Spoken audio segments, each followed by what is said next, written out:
Module ২ থেকে প্রশ্ন হচ্ছে, শিশুর চাহিদা ৩ ধরনের, যথা জৈবিক চাহিদা, সামাজিক চাহিদা, মানসিক চাহিদা।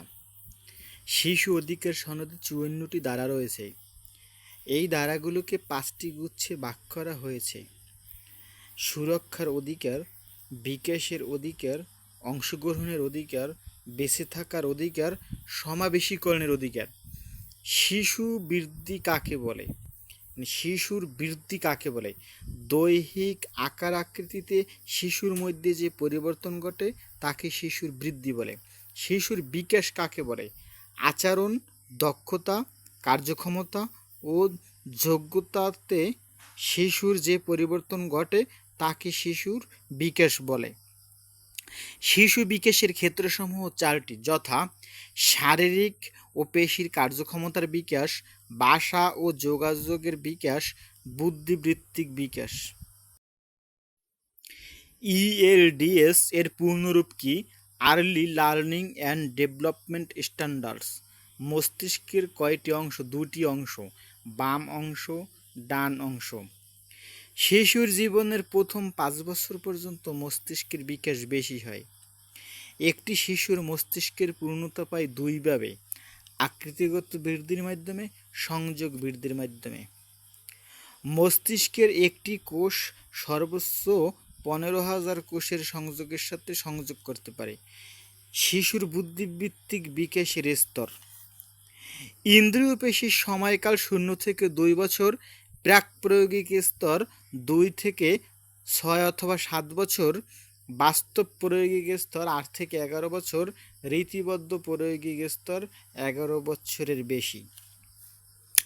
শিশুর সামাজিক আবেগিক বিকাশের ৮টি ধাপ: আস্থা বনাম অনাস্থা, ব্যক্তি স্বাধীনতা বনাম লজ্জা ও সংশয়, কর্ম উদ্যোগ বনাম অপরাধবোধ, পরিশ্রম বনাম হীনমন্যতা, স্বকীয়তা বনাম দ্বিধা,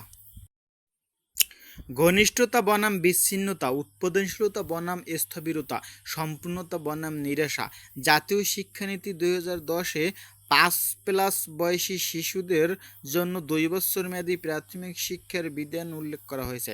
২০২১ সালে নির্বাচিত ৩,২১৪টি বিদ্যালয় ৪+ বয়সী শিশুদের জন্য প্রাক প্রাথমিক শিক্ষা পরীক্ষামূলকভাবে চালু করার সিদ্ধান্ত গৃহীত হয় এবং ২০২৩ সালে চালু করা হয়। ২০২১ সালে ৩,২১৪টি বিদ্যালয়ে ৪+ বয়সী শিশুদের প্রাথমিক শিক্ষার সিদ্ধান্ত গৃহীত হয় আর ২০২৩ সালে চালু করা হয়। প্রাক প্রাথমিক শিক্ষার মূলনীতি ৯টি। প্রাক প্রাথমিক শিক্ষার ৯টি শিখন ক্ষেত্র রয়েছে: গল্পের বই 10টি, শ্রেণীকক্ষের ভিতরের খেলা 28টি, শ্রেণীকক্ষের বাইরের খেলা 18টি। শিক্ষার্থী উন্নয়নের জন্য কতিপয় দক্ষতা: সূক্ষ্ম চিন্তন দক্ষতা, সৃজনশীল দক্ষতা, সমস্যা সমাধান দক্ষতা, সিদ্ধান্ত গ্রহণ দক্ষতা, যোগাযোগ দক্ষতা, স্ব-বিশ্লেষণ দক্ষতা, স্ব-ব্যবস্থাপনা দক্ষতা, সহযোগিতামূলক দক্ষতা, বিশ্ব নাগরিকত্ব দক্ষতা, জীবিকায়ন দক্ষতা, সামাজিক দক্ষতা। এখানে আমি 10টি দক্ষতার কথা বলেছি। এই প্রত্যেকটি দক্ষতার সম্পর্কে ধারণা থাকতে হবে, কমপক্ষে কাকে বলে এতটুকু বুঝতে হবে। শিশুর মূল্যবোধ বিকাশের পদ্ধতি: রোল মডেল পদ্ধতি, মনীষীদের গল্প বলা, শিশুতোষ সাহিত্য চর্চা, প্রায়োগিক শিক্ষা, গণমাধ্যমের উপযুক্ত ব্যবহার। খুব কষ্ট করে নোট করা হচ্ছে, তো আপনাদের একটি লাইক, একটি সাবস্ক্রাইব, একটি কমেন্টের মাধ্যমে উৎসাহ পাবো।